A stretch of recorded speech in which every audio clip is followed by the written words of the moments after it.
سلطنة وتمكن من عرب المقامات العربية الشرقية تمتعنا بها بصوت المنشد المتألق محمد الخمليشي رفقة فرقة وجد. تبارك الله عليكم سيدي محمد، شكرا جزيلا على قدومكم وسنة سعيدة. بارك الله فيك لاله سناء. سعيد بتواجدي معك في بلاطو القناة الثانية. أحيي المتابعين داخل المغرب وخارج المغرب، وإن شاء الله تكون سنة هجرية فاتحة خير على الأمة الإسلامية جميعا إن شاء الله تعالى. كما هو ظاهر تبارك الله عليك سي محمد، أنت متشبع بالمقامات العربية وعندك كتغني بواحد الأريحية تبارك الله عليك. شنو هما الأصوات اللي تأثرتي بهم وتلمتي عليهم حتى بالسماع؟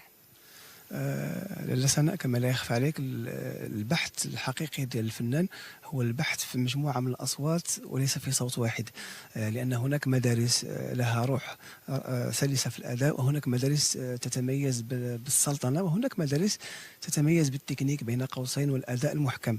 فالفنان في الحقيقة دائما بحثه كيكون حول مجموعة من الأصوات اللي كيستقي منهم النغائم باش كيقدر يترجمها بصوته في أحسن حلة.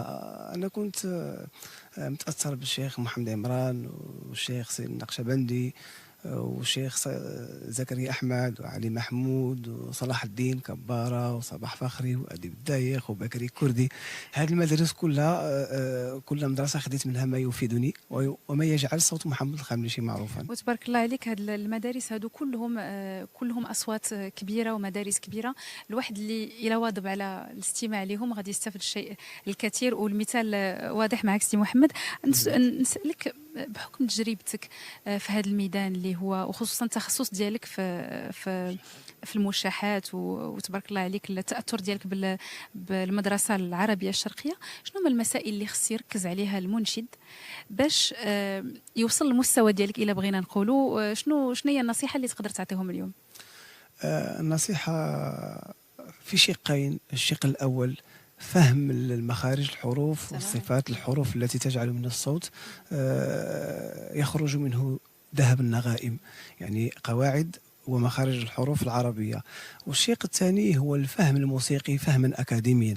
لو اجتمع الفهم الموسيقي فهما أكاديميا علميا وتناسق مع الفهم القاعدة المعروف في القراءة القرآن، يصنع فنان متمكن بعربه وبحليه الجميل في الأداء وبرونقته الجميلة في التطريب.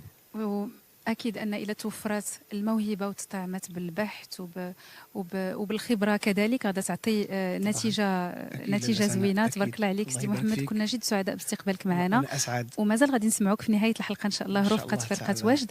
مشاهدي